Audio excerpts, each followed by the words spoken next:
Welcome back to the 40 Acres Football Podcast. And man, it has been a minute, a little bit of a hiatus from us. But with the combine starting this weekend, we felt that it would be a good time to release another episode.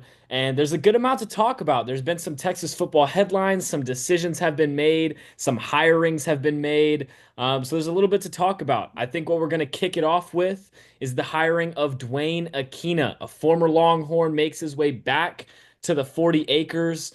He's had a lot of coaching experience over his time, has coached multiple Thorpe Award winners, and Texas just had themselves their own Thorpe Award winner this past season. So that's a big hiring, and I want to get your thoughts on it before I discuss some of mine. And then we're going to talk a little bit about the decision not to have a spring game, and then Quinn Ewers and the NFL Combine.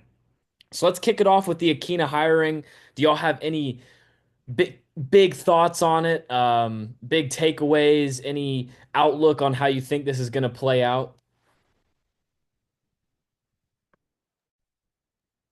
Yeah, first off, I think it's pretty cool. It's pretty awesome. That's kind of an understatement. But anytime you can hire a coach who was part of the winning staff in 2005 or help you win a championship previously and then have them back on, help them do the same, help you do the same. I think it's pretty cool, reloading with some firepower. Some here, I mean, you when you bring on any new coach, whether it's a head coach or a just an assistant coach who just coaches one position. It's cool and all. It just depends on who it is. But when you bring on someone who's had so much success and it was a part of your team's prior success, I mean, I feel like that only adds to just the morale and the vibe to this team. Yeah, and to piggyback off what Robert was saying, I mean, he's produced a lot of great players, Thorpe Award winners, guys like, Michael Huff, who has been a part of this Texas staff as well, and has produced guys like Earl Thomas, another great NFL player. He's worked with a lot of talent, especially in that championship roster. And I'm sure he always wanted to come back because he didn't necessarily want to leave. He just was not retained by, Charlie Strong and that staff after Mac Brown left the Longhorns. So it's really cool for nostalgia's sake to have a guy like Dwayne Aquina back with the Texas Longhorns because I'm sure a lot of people remember him. They recognize his impact. A lot of the coaches on that team were there for a long time, along with Mac Brown, and it wasn't a revolving door. They were able to be good year after year after having a consistent coaching staff. Um, that was really there every single day for these players and produced so much talent as we've already expressed. So really cool to have him back. I don't know if his role is going to be necessarily as, big as it used to be because there's a time where he was the main defensive play caller and then it kind of dwindled down to just being, the DB's coach. But as the DB coach that he's hired now to replace Terry Joseph, this defense will be, in my opinion, still a very good defense that he can help bring that, veteran wisdom to and help this defense keep growing and excel. Yeah, I think the one of the key things that I was reading and kind of paying attention to is along the recruiting trail. He has experience in Texas recruiting. He knows high school coaches that have been around Texas high school football for a long time. He knows the landscape, and obviously that's changed a heck of a lot since he was last here. But familiarity and general familiarity and overall is really important in the recruiting game. So I think it's a good hiring. It's not going to be anything that's going to completely change the game for Texas, but like you were telling me earlier, Joe, anytime you can bring someone back that, for the Texas lifers, it's really important. And I think it's a pretty good move when you look at some of the coaches that Texas has lost recently. You're gonna fall off in certain areas. You're gonna make gains in certain areas, and I think this is a definite gain, an improvement made on the coaching staff. So we'll see the impact that he has. I think Texas obviously has the talent on defense to be really a complete stopper on that side of the field, but it's gonna be tough to match up to what they've done in the past, and Akina's gonna have his work cut out for him to try and live up to what he did his first time around. I think it's pretty cool that he's been coaching since the 80s, and we bring him on, and he's never had a head coaching job before. But it's pretty cool because I'm looking at his resume right here, coaching at Arizona, going to Texas, back to Arizona, back to Texas.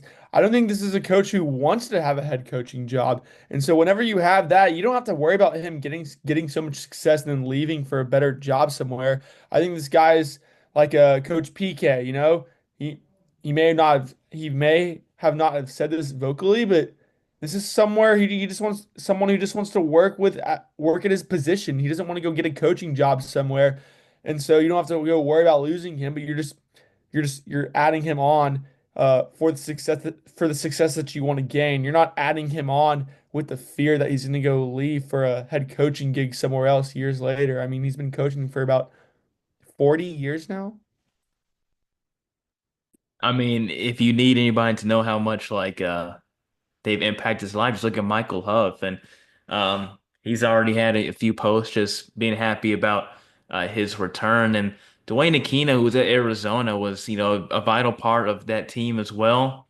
I believe we still have the Arizona DC that we got to pair along with Pete Kwiatkowski, and of course that defense has improved as well. So it's just cool to have this back, like I said, for nostalgia's sake. And Dwayne Aquino, obviously, with Mac Brown, who is starting to get a little bit more in the Texas scene again.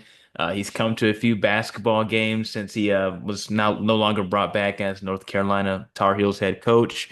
So it's cool to have, the OGs back with Texas as they're in this new era with the Chris Del Conte era.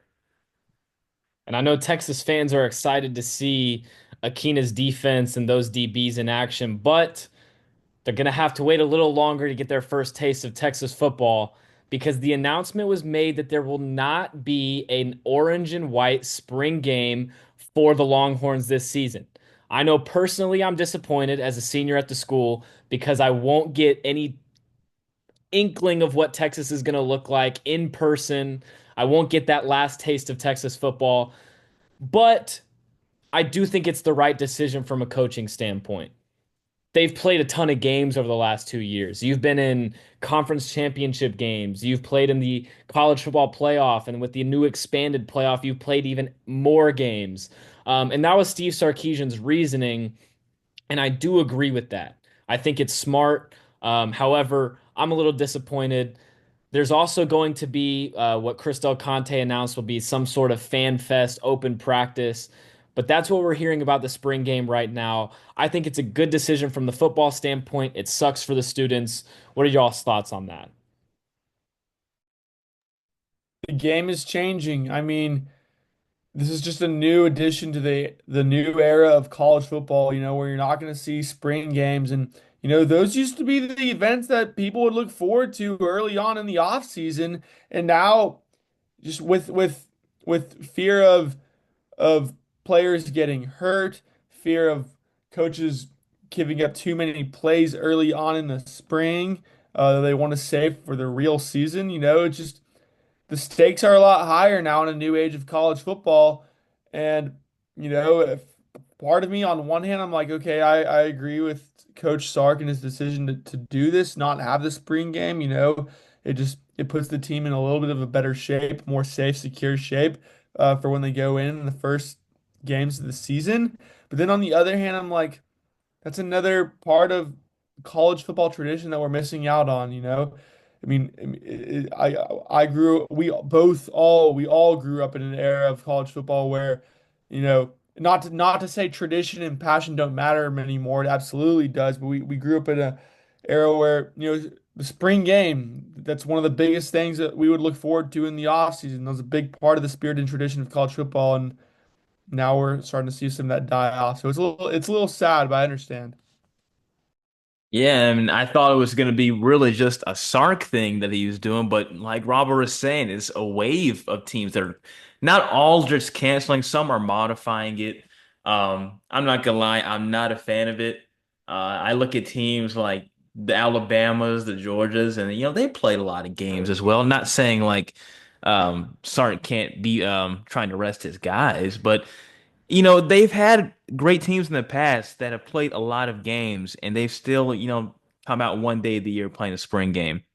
And I think it's just good for a coaching perspective to have a look at what your team can actually do, like on the field with the whole like 22 on the field. Not saying you can't have that in practice, but with the crowd and, a band, it's the closest thing you'll have to a real game experience. And I just don't know if you'll get that in the little fan fest thing that they're gonna do, which seems like, a little training camp thing almost. So the spring game being in DKR with fans, not of course 100,000, but with fans, a limited band, and of course going against 11 other guys across from you. That's the closest thing you'll get to a full game that's happening in the second half of your year. So I'm not a big fan of it. Like you said, Goose, I understand it, but I really do wish they could just do one more spring game because I would love to see what this team looked like outside of a fan fest. Yeah, I agree. And I do want have you have to wonder like does the CJ Baxter injury and kind of caution around losing a guy of that caliber way before your season starts. I do wonder if that plays a part. Obviously, he didn't go down in the spring game last season. He went down in training camp, but I do think that plays a little bit of a factor in the decision making, considering you've played so many games and you don't want to lose a big key piece to your team in a meaningless spring game. However, I do think what you say has a lot of merit because you want to see what your team looks like playing some live reps against 11 other guys on a field with fans in the stadium, and you can't really simulate that without a spring game. I think you can do your best in practice to simulate live reps, but you're never going to know how you respond to certain situations until you're actually on the field playing a game. Um, so the next time fans see a real game will be in Columbus, Ohio in a rematch of the Cotton Bowl, and that'll be something. That's going to be special. Maybe if they want to watch a real game, they can tune into UFL football. Go down I-35 and maybe watch the Arlington Renegades or something if they really want to watch some football. I feel like that's what they're kind of saying. If you really want to watch some. They can go tune in at Rice Stadium, historical Rice Stadium in Houston to watch Houston's The very own UFL Roughnecks. team. I didn't realize how much they've downsized that stadium because back in the days when they were hosting like Super Bowls in that stadium Yeah, and a Super Bowl was hosted there. People forget about oh that. my God, JFK's announcement of going to the moon and stuff, that stadium was huge. And now you see it today and it's like, I've never heard of a place downsizing like that. It's like by 40,000 seats too. It's like 30,000 it holds now, We which is got Super ridiculous. Bowls, presidential addresses. What do we Come got on, man. now? UFL football games. Yeah, the next big thing. That's what Now, I'm if that talking about. doesn't get you excited for some football, I don't know what does. And now, one of the most unexciting events of the entire football calendar is coming up, the NFL Combine. If you want to sit around and watch guys run really fast and jump over some mini hurdles and bench press a lot of weight, tune into the NFL Combine because you'll see 14 Texas players participating in the NFL Combine. And one of those is Quinn Ewers, who recently had a report come out that he actually had a torn oblique that he suffered. Was it during the Michigan game? Am I getting that correct? Or was it Yep, after it the was Michigan? the Michigan game. During the Michigan game, instead of just an oblique sprain that was reported during the season. That was really interesting to me. He's going to be healthy for the combine. He's going to throw the ball a lot, but that's something I wanted to talk about because an oblique tear is much different than an oblique strain. And not being forthright about that while maybe they didn't know the extent of it until after the season when he was still dealing with some things. Um, I think it does bring some light to some comments made by Quinn after like the Georgia game when he said, "Oh, I wasn't feeling 100% right." Everyone was saying like if you had an oblique strain, you would be feeling completely up to par by that time. And so that's really interesting to me. I want to get your thoughts on that as well because in my opinion, if as a coaching staff you know that your starting quarterback has an oblique tear, you don't play him until he is 100% healthy, or you just don't play him at all the rest of the season.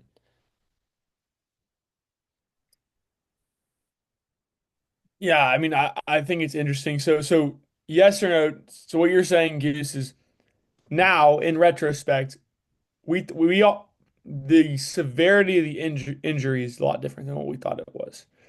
Yeah, so that's really interesting. I'm not sure if that was something that the world is just now finding out, or whether Coach Sarkisian and his staff knew about, like the full truth and extent of during the season. But I mean, I gotta. There's two sides to this. I think Quinn should have been starting every game, and he practically did, other than when he really went down early in the season. But there's two sides to this. One, I got to hand it to Coach Sarkisian for keeping Quinn Ewers in all season, letting him have his season and put himself in a pathway that takes him to the NFL draft. And on the way there, gets him into the NFL combine. So I got to hand it to him, giving Quinn his season, not making sure the drama's not stirred up. On the other hand, I got to ask myself, even though I was a big Quinn Ewers uh, for QB1 campaign supporter, I gotta say, if the injury was that bad and you knew about it, why not sit Quinn for another game and let Arch Manning play? Everyone wanted Quinn to play for against OU. Everyone wanted him back. I wanted him back at the time, but knowing that the injury is as bad was as bad as we think we know it to be now. I'm a little bit more curious as to why Sarkisian did not play Arch Manning a little bit more. And their games could have been a little bit different. Not saying Arch could have gone into the Georgia SEC championship game and won the game for the Longhorns, but there could be a few plays along the way where Coach Sarkisian puts in Arch Manning and the scores to different games are much different. Yeah, I mean, I have a newfound respect. Hate to say it like that for Quinn Ewers after that news came out. I've been tough on the guy for sure. That goes to that question. But oblique tear is crazy. When I heard that, I was like, "Are you kidding me?" And that explains why some of the balls he's thrown just look a little bit wonky, a little bit off at times. This dude's dealt with everything in his career. It feels like his shoulder, his oblique, of course, the lower leg this past season, and he's been a warrior. And you have not heard much from him. He has just pressed on and found a way to compete and didn't end the way, of course, the way he wanted. But it does bring back the question to Steve Sarkisian, which honestly I'm kind of perplexed on. I'm very stuck on it. Should they have played Arch Manning more? Should they have played Quinn? Obviously, it just seems like it's a seniority thing, I'm guessing. That, your guy's been here this whole time. He deserves to go out on his own terms. I don't know if it was that or if they just did not trust Arch enough. This is where Sark getting questioned, and I hope someone can really grill him on this eventually. I hope they can get a clear answer because he knows how to speak to the media. He's very slick with it. He's very media trained, and I want to see if they can get a good answer out of him because I don't think there's a lot of guys that we've seen that have a good quarterback room like Texas did, and Arch Manning, a guy like him who could compete against teams when Quinn was out and you still find a guy like Quinn to start even with a torn oblique. So this is obviously something that's unique, and I don't know if I have a clear answer where I stand on that and if I agree with Sark doing that. But as you saw right here, Quinn found a way to play well through it at times and didn't go out the way he wanted, but at least he went out on his own terms. So interesting story here developing in Austin. Yeah. I What? have, Go ahead, I'd Goose. Go Robert. ahead. I'll take it. All right. I have a little bit of a theory. And the theory is that I think one, Quinn Ewers wanted to play this season. I think obviously trainers said like, you're not risking any serious re-injury or increased injury. And so I think Quinn really wanted to play. That's why he came back. Obviously, if he didn't feel he was healthy enough to go play football, he wouldn't have played. I think two, Sark wanted him to play because I think if Quinn misses the entire year or most of the year with injuries, there's a lot more talk about him coming back to play college football, either at Texas or somewhere else. And I think it's more valuable for Texas and Steve Sarkisian to let Quinn finish the season, go to the NFL, and then you let Arch take over. Whereas if Quinn sits for 4 or 5 more games, maybe the whole season, then there's the controversy of does he come back to Texas and do you lose Arch? Do you push Quinn out of Texas? What happens in that whole nightmare scenario? So that's what I think the situation ended up boiling down to.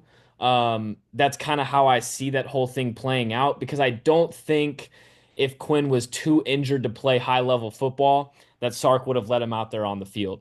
I also don't think that Sark wanted Quinn to sit 5 or 6 more games and then to come up with a whole quarterback controversy for now what would be a second straight year, arguably a third straight year.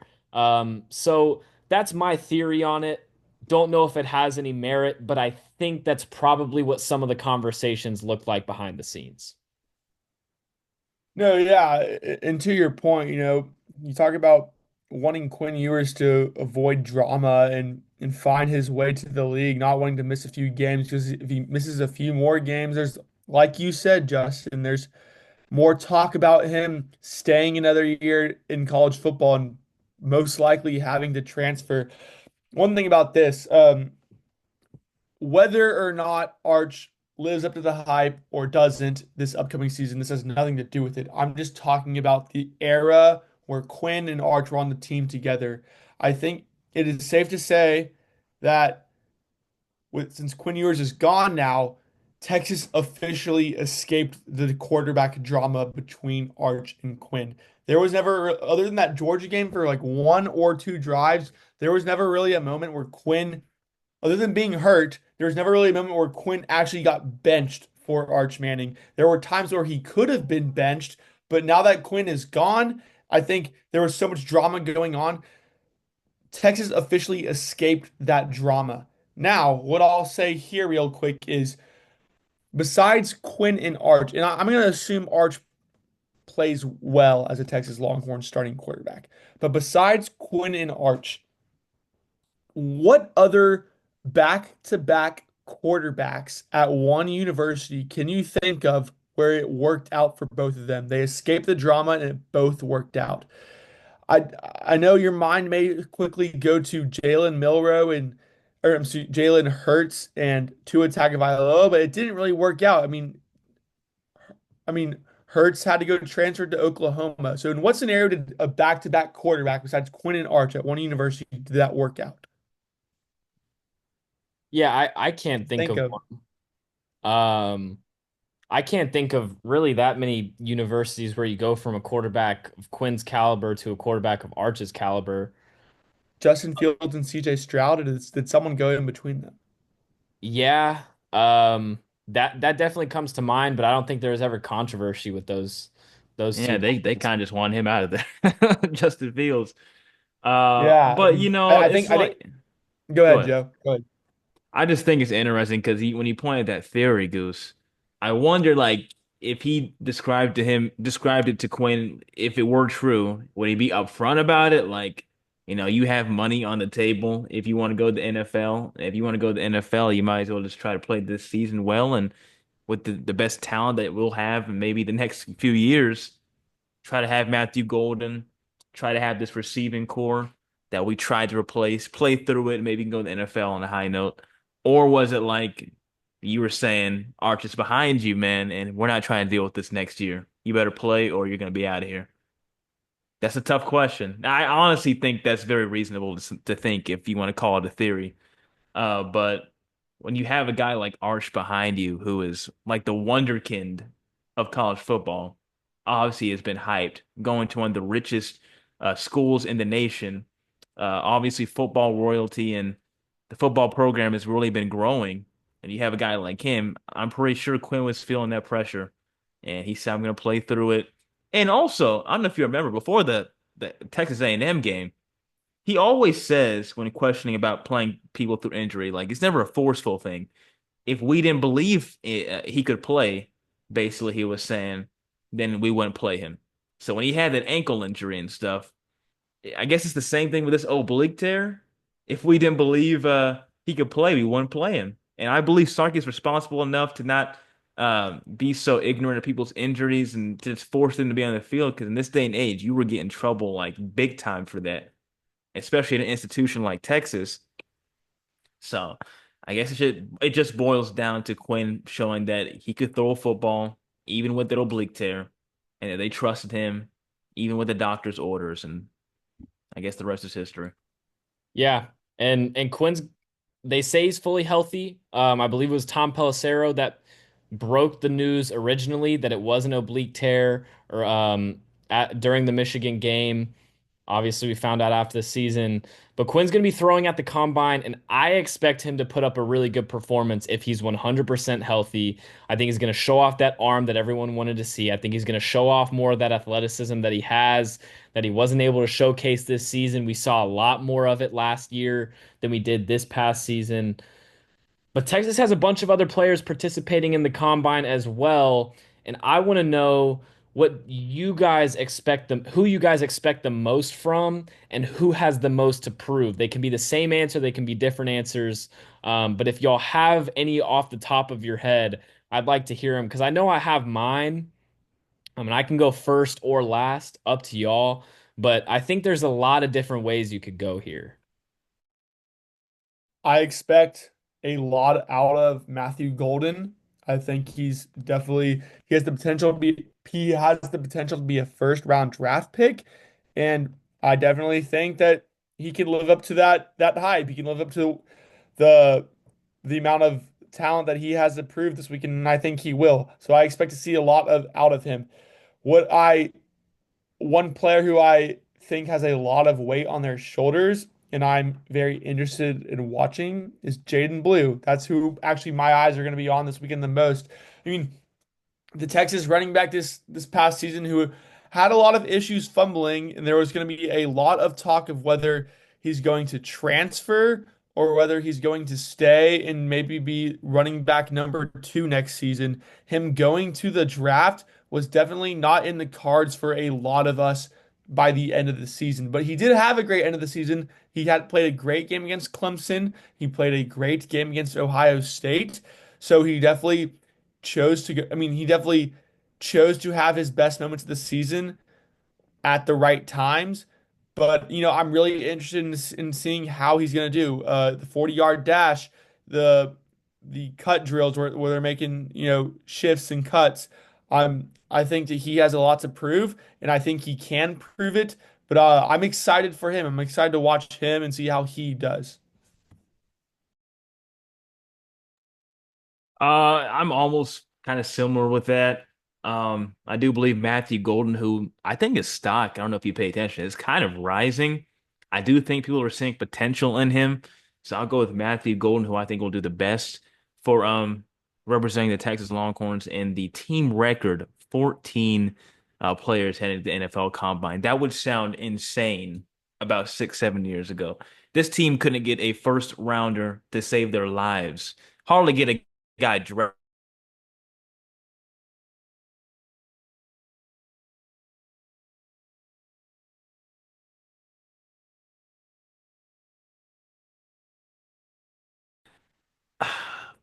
Maybe, maybe a Gunnar Helm. I know that's a weird answer to say, because maybe people are thinking it's just the system that he was in. But I think this guy legit could have a long career in the NFL, even as a backup, if he can showcase his worth in this combine. Um, and not to say like if he were to have a bad combine that he would have an awful NFL career. We've seen many times guys who don't have a good 40-yard dash, guys who don't do as many reps in the bench press, guys who may slip and fall or drop a pass, end up having great careers. Because at the end of the day, you have to be a football player. You better be able to play football at the end of the day. They're not drafting you to do workouts without pads, right? They draft you to see if you can play football. So I would think Gunnar Helm maybe has the most to prove, in my opinion. He already has had a stellar career that he had, this stellar season, I should say, that he just completed and his career officially ended as a Longhorn. But I think he could really teeter on being, a late second round, early third round pick if he has a good combine. And of course, he had a lot of Mackey Award hype and Earl Campbell Tyler Awards award hype. I really think he can find a way to raise his stock with this combine. I like those two answers a lot. I do think Matthew Golden is primed for a really strong combine. For me, who I expect the most from, I think it's going to be Kelvin Banks. His stock has been kind of weird lately. He was projected easily a top 10 pick at the beginning of the season, pretty much. And then kind of lately, it's fallen more towards like the middle of the first round. There's going to be a lot of linemen taken in this draft. I think he's going to put up a really strong showing. I think a lot of people are going to realize why he's been touted as the best lineman in college football for the majority of the last 4 years, to be honest. Who I think has the most to prove, I think it's Isaiah Bond by quite a bit. Because Isaiah Bond was projected a top wide receiver pick at the beginning of the season, easily a first rounder. Now, I don't even know if he would get taken in the second or third round of the draft after he sort of fell off a cliff in the second half of the season. So I'm really excited to see what he can do at the combine because I think he has a lot of translatable skills to specifically what they're looking for at the scouting combine. Um, you know, Sometimes in game, it's hard to find receivers. Isaiah Bond struggled. He had that injury. Now he's fully healthy again. I think he's going to be looking really fast at the combine. I would look for a strong 40 time. And I think he could really raise his stock quite a bit with a strong performance because, again, he was injured for most of the second half of the season, and that's why his production took such a hit. So I would look for Isaiah Bond to be the guy with most to prove. But if you're looking to watch any of the Longhorns in action Thursday, you're probably seeing this Thursday whenever we release it. They'll be in action at 2 p.m. Central. It's the defensive linemen and linebackers, Alfred Collins, Vernon Broughton, Barron Sorrell. Friday, it'll be DBs and tight ends. So you'll see Gunnar Helm, Jade Barron, Andrew Makuba. Friday is going to be all the skill guys, Quinn, Matthew Golden, Isaiah Bond, Blue, and then on Sunday, it's going to be the offensive lineman. Texas has four O linemen in the draft: Kelvin Banks, Jake Majors, Hayden Connor, and Cam Williams, who I think also has a lot to prove after he sort of struggled in some of those playoff games as well. Um, do y'all have any parting thoughts on this NFL Combine? Anything you expect to see from Quinn and the gang? Yeah, my parting thoughts are I think Quinn Ewers, now that he's fully healthy, we've learned has the potential to really shake the NFL world and really turn his draft stock around. I think he could really do that, and I think he will.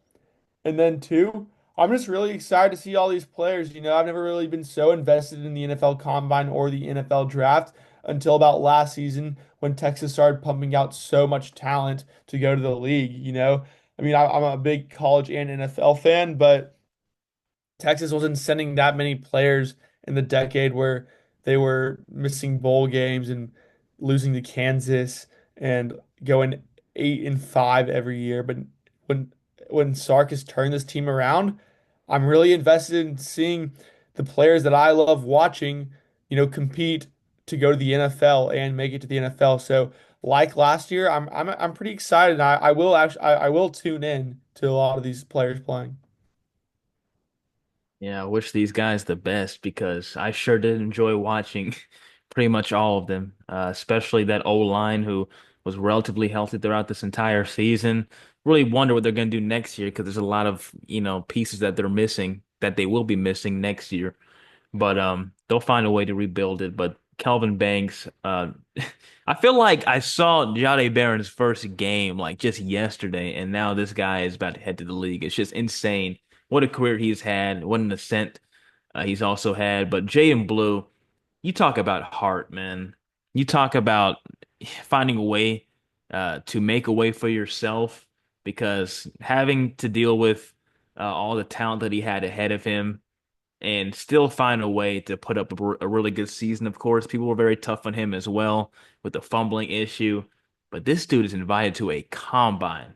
If you told that to him last year, he would take that in a heartbeat. You got invited to a combine, man. So those three just come up to my mind for a second, and especially Jaden Blue because he really found a way. And I'll never forget, being in that stadium for that Clemson touchdown where he broke off that 70 plus yarder to kind of seal it against the Tigers in that home playoff game.